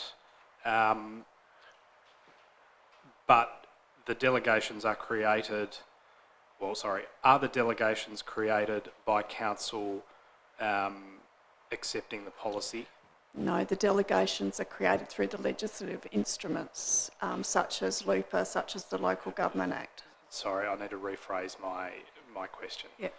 The particular delegations that Council have made to Council staff and officers, are they created by the Council endorsing the policies? So Council saying the General Manager has Council's authority to do X, that particular delegation, is that created by us endorsing the policy? No, the policy as it stands, sorry, through you, Acting Mayor, the policy as it stands just says these are the things that may be delegated. It doesn't say who they're delegated to, that's the instrument of delegation. I'm just looking to the General Manager to check I'm correct in this regard, but... General Manager. Through you, Acting Mayor, I've just been trying to check while that conversation's been happening to see if I can answer it definitively, and I can't at the moment. So, I mean, I'm really sorry that I've only just thought about this now. My concern is that what comes before council for us to create these delegations is the policy, not the instrument of delegation or the register. And so in rescinding the policy, my concern is that we will wipe the slate clean with nothing to replace it. I'm not convinced of that because the policy does not specify any particular delegations. It just lists what can be delegated. So it's, for example, it doesn't go into the level of detail what my delegations are or so forth. So I don't believe so. I see what you're saying. That comes to us separately. That's in the instrument of delegation, so that comes forward separately. No. Yep. Does that? No. I'm there now. Thank you very much. Thank you. Yeah, no, I'm there. There is no issue. Thank you, Councillor Street. Councillor Cordova. Thank you, Acting Mayor. I'm still not there. So it says at 5.1, Council delegates the following powers and functions to the General Manager or any officer acting in that capacity, unless otherwise prohibited by the Local Government Act. So can you please explain to me again why we didn't... Why is this before us now rather than waiting until the Legat register is provided to councillors? Like, I'm still not getting it. Dr. Stevenson. I'll try it. So the Legat register is not a policy. All of the things that you can delegate are determined by legislation, and the register is effectively mirroring the instrument of delegation. So it's basically the list of who has what delegations, and that's the General Manager can delegate to officers, you delegate to the General Manager. I can see now actually where the question's coming from. So it may be, we may be back to Councillor Street's original... We are, yes, because thank you very much. To delegate to the General Manager, you've just built the cat. There. Yep, 5.1 is the bell on the cat. Council delegates to the General Manager the following powers and functions. And I think if we get rid of these policies without having a decision that you can... Then we're going to wipe the slate clean regardless of what the register says. I think the General Manager might have a suggestion. Yeah. If I could, through you, Acting Mayor, Councillor Street, can I suggest that we defer this item? There is no imperative for it to be determined tonight, and the issues raised need clarity. I move that Council defer. Second by Councillor Cordova. All those in favour that we defer this item, please say aye.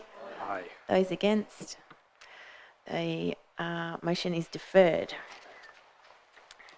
And Mr. Smee won't be allowed to go on holidays again. Thank you for that pick-up, Councillor Street. We now move to page 152. We are almost at the end of our meeting. Should I check, does anyone want a 5-minute break? No? Okay, we'll keep going.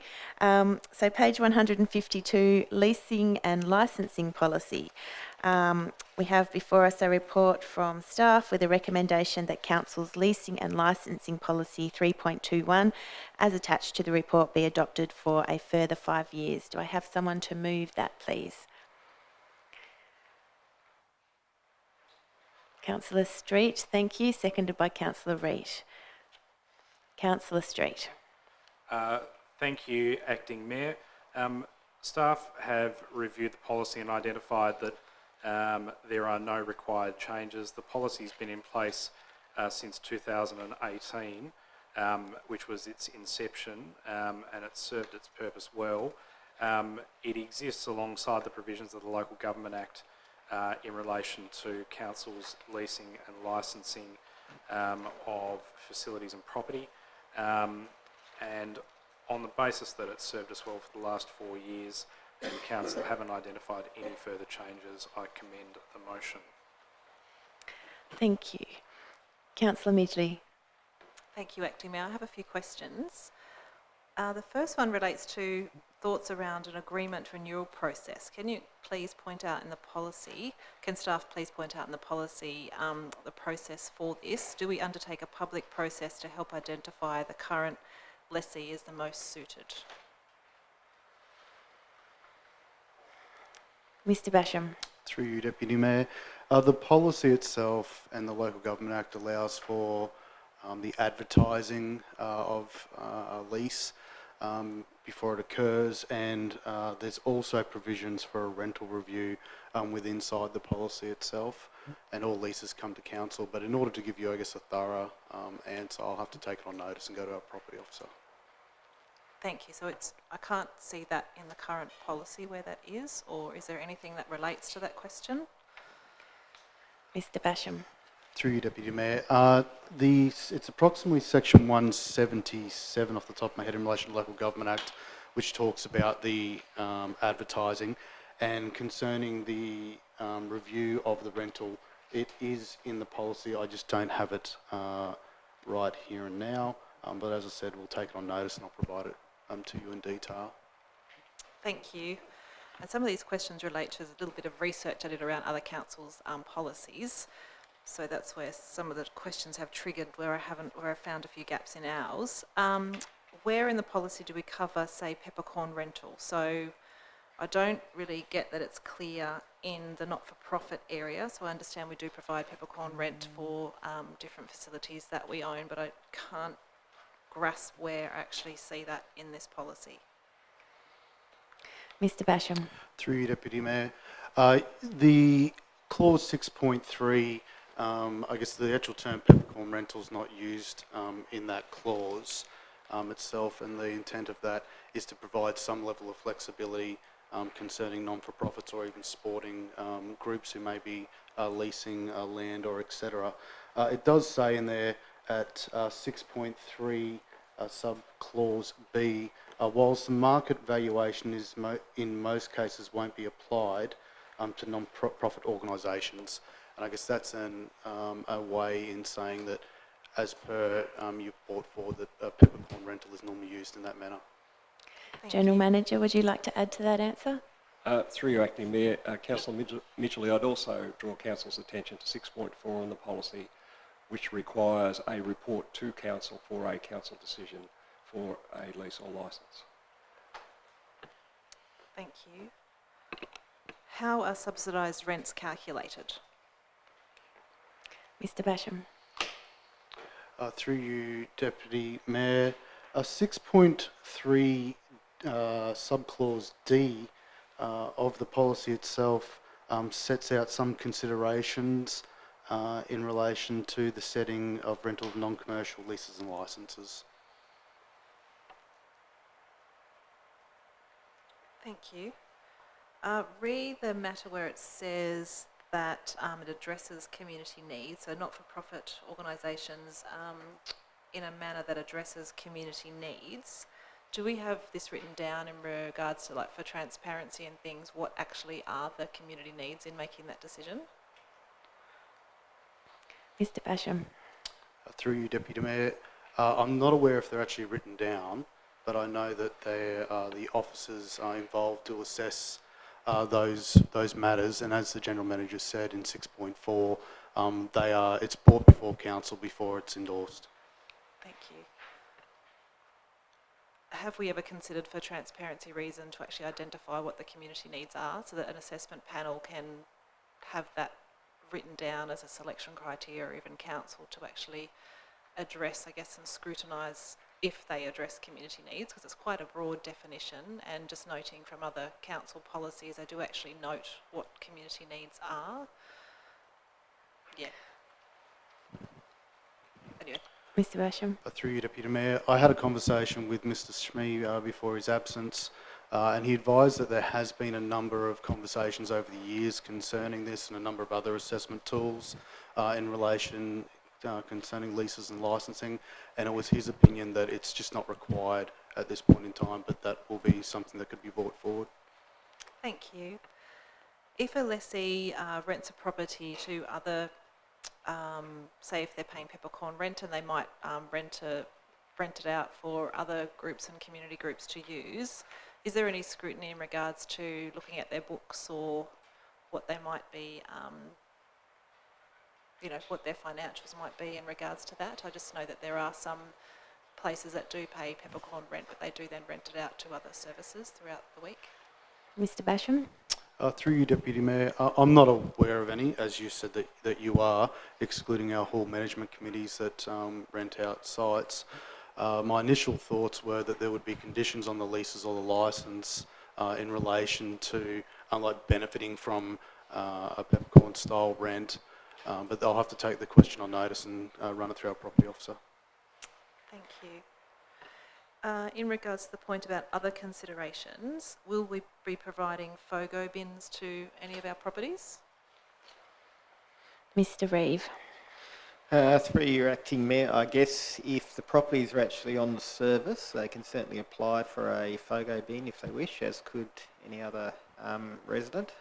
So it would depend, I guess, on whether or not that particular facility and what they were using it for was going to need a FOGO bin, I guess. But certainly the opportunity would be there for them to do it if they're within the service area.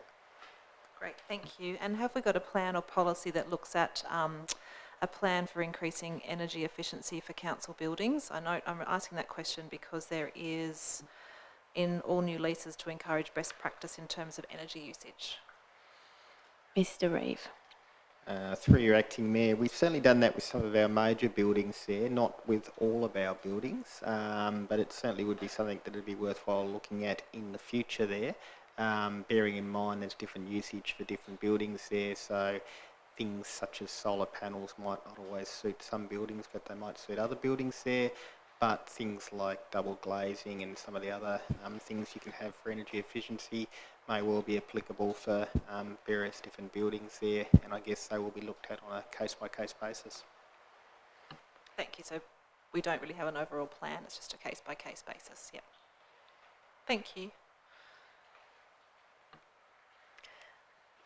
Thank you, Councillor Midgley. Councillor Cordova? Thank you. I've got a question. Well, firstly, to just say that I really support the principles outlined here of procedural fairness, transparency and public interest. My question is about that transparency element, and is there a point within the policy where it talks about the idea of letting the community know who's getting what and for how much to make sure that it's all fair? Is there such a register of leasees that's available to the public upon request, for example? Mr Basham? Through you, Deputy Mayor, there definitely is a register. I have a copy of it here in front of me tonight. I don't believe that it's accessible to the public as a direct document, but whether that would be accessible via active disclosure or whatever other mechanism is probably quite appropriate, and we can look into that. Thanks. Well, in that case, I think I'd like to move an amendment, if that's possible, to add a 6.1k, and it would read something like this: a register of council's leasees will be kept, including the address and the amount, and the register will be made available upon request for inspection at a public office of the council.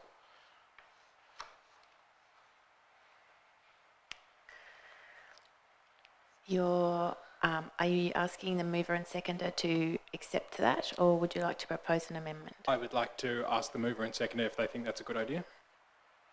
Councillors Street and Reid? Absolutely no thought to it, and so on that basis I'm not going to... No, I can't agree to amend because I haven't given any thought to it, Acting Mayor. Sorry, is that the full, that's not the full text, is it? No, so the full text that I just read out, and I've just kind of made it up now, is a register of the council's leasees will be kept, including the address and the amount, and the register will be made available upon request for inspection at a public office of the council. That's just the typical wording they use for, it's a register available for inspection. I'd be happy to hear from staff or the General Manager if they think it's a good idea or not. Would you like to make a comment, General Manager? If I could, through you, Acting Mayor. Councillor Cordova, I understand where you're coming from, but the dilemma, as I see it, is that if that were to be added tonight,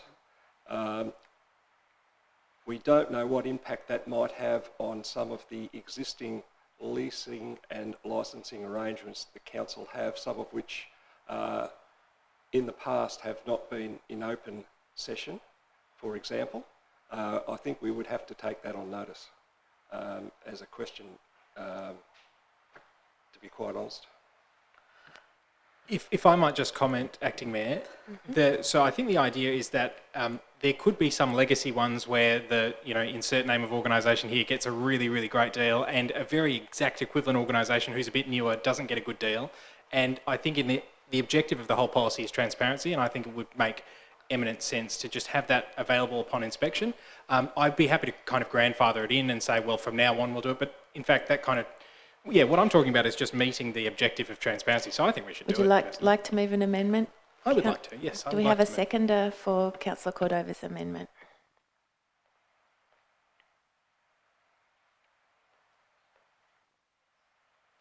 Seconded by Councillor Fox. Councillor Cordova, would you like to speak to the amendment? Thank you, Acting Mayor. There is a possibility that, firstly, Council provides peppercorn rents to some wonderful organisations, and I think those should be celebrated, and we should really pay homage to the great work that those organisations do. And also, I think Council should get some credit for really facilitating the capacity of those organisations. And then the second element of this is that we want to make sure that, because the objective of the policy is to have transparency, that we actually put our money where our mouth is and have a transparent register that's available upon request for inspection at a public office of the council. And that way I feel like all the great community organisations will be able to see what's going on. I think the public will be able to see what great work the council does in facilitating the capacity building of local organisations, and it will just be transparent, which is the objective of the policy. So that's why I'm proud to move this amendment. Thanks. Thank you, Councillor Cordova. Councillor Bastone on the amendment. Yes, to the amendment. This is the basis of the question that I asked in closed session and was not able to get an answer on, was about rent and things. Not everything we do is obviously peppercorn. Things like Drew Point, the cafe and things there, I think are commercial in confidence, as was the question that I asked. And, I haven't been able to get an answer yet. I'm not sure that, as I said, some things are commercial in confidence. The things like Rain and Horn, I think that perhaps those things, peppercorn rent is different, but our actual commercial properties, I'm not sure that people should know. Thank you, Councillor Bastone. Councillor Street. Thank you, Acting Mayor. Can I say at the outset that I fully support the idea of transparency and openness in these matters. My only point is this: I haven't considered this in any detail, this idea, and so I'm not prepared to support the amendment this evening.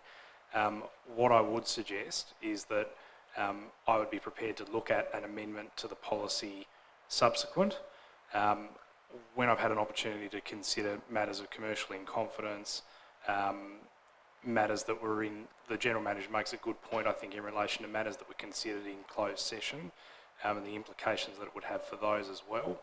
I'm not saying absolutely no, I'm saying it's a big change to make to the policy, and I'd appreciate the opportunity to consider it in more detail. So that's the only reason that I'll vote against it this evening.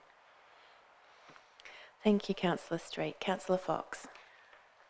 I'm feeling quite uncomfortable about the fact that many of our public assets are actually being dealt with confidentially and behind closed doors. I think it's very important for the community to know how our public assets are being used, and that they all have equal opportunity to either apply to rent them or see that they are used to the best advantage for the community. Whether in the past there have been confidential agreements or not, I think this is a policy that should be looking to the future. And when, for example, we have lease reviews, that information should also be public, so that the person who originally might have leased a building a long time ago when there wasn't a demand for it, as they keep renewing the lease, that somebody else has an opportunity to outbid them, or even to have the matter open and above board so that everybody can see how much they are paying and that it is to the benefit of that particular building, or that the building isn't being allowed to run down, for example, as our council asset. I think it's a very worthy amendment worth considering. That's why I've seconded it. And I thought by reading this policy that a lot of it is about transparency and openness. Why is it transparent and open about some things and not all things? It does concern me. Thank you. Thank you, Councillor Fox. Councillor Midgley. Thank you, Acting Mayor. I also support the transparency, but like Councillor Street, I'd need more information in regards to fully support this motion, and perhaps if staff could do some research in regards to the legal advice perhaps regarding this, and perhaps what other councils do in this instance. I would like some further information in regards to that. Otherwise, I think the intent of it is important. Thank you, Councillor Midgley. Councillor Reid. Thank you. Like a couple of the others that have spoken, the intent of the amendment, I think, is very sound, but I would like some further information from staff on that. But it also does lead me to consider, and we had the discussion earlier about not-for-profit organisations and what our policies are in relation to that.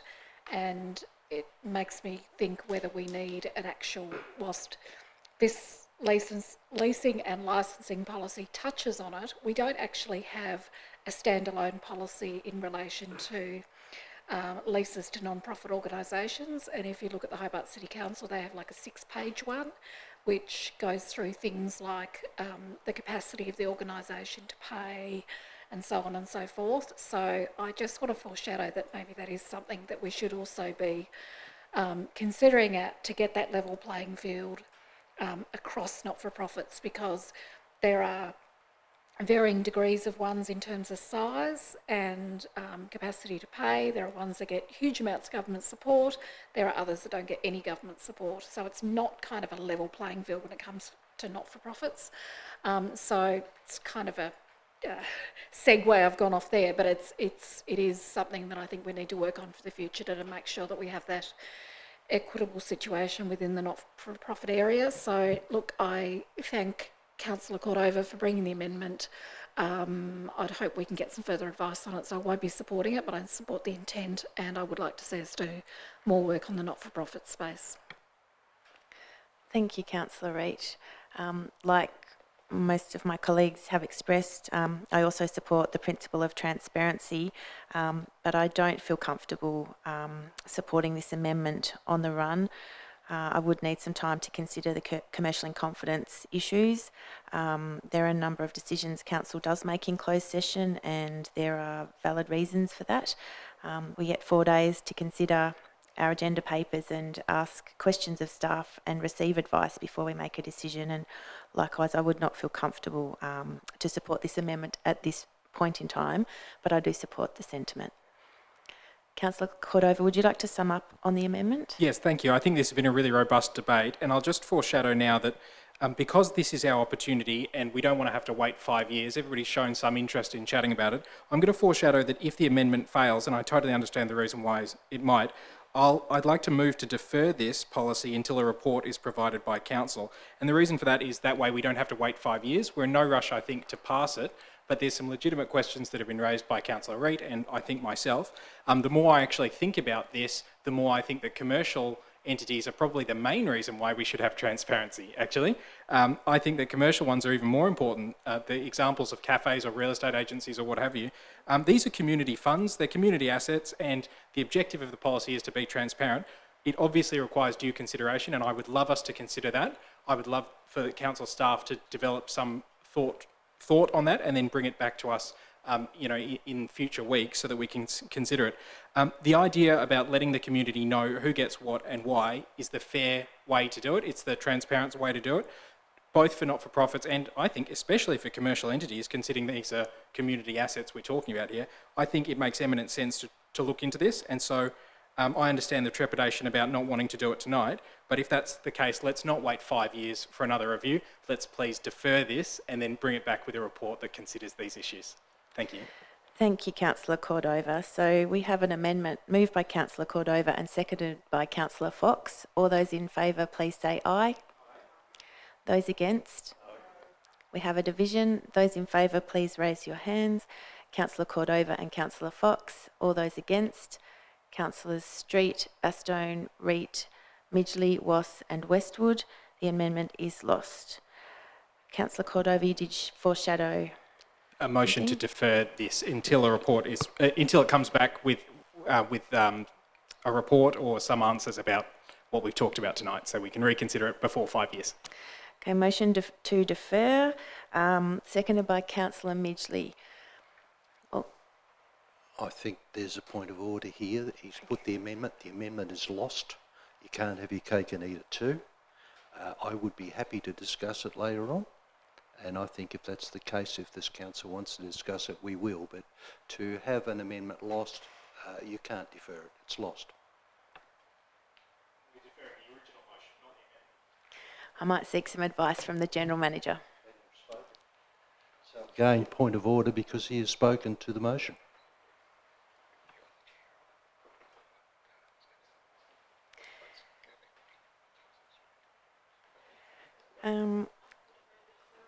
Should we, a deferral moved by Councillor Reid? Yep, I move that this matter be deferred until such time as we have a further report, as just discussed. And seconded by Councillor Midgley. All those in favour for a deferral, please say aye. Those against? The motion is deferred. That brings us to confirmation of items to be dealt with in closed session. On page 159, confirmation of items to be dealt with in closed session.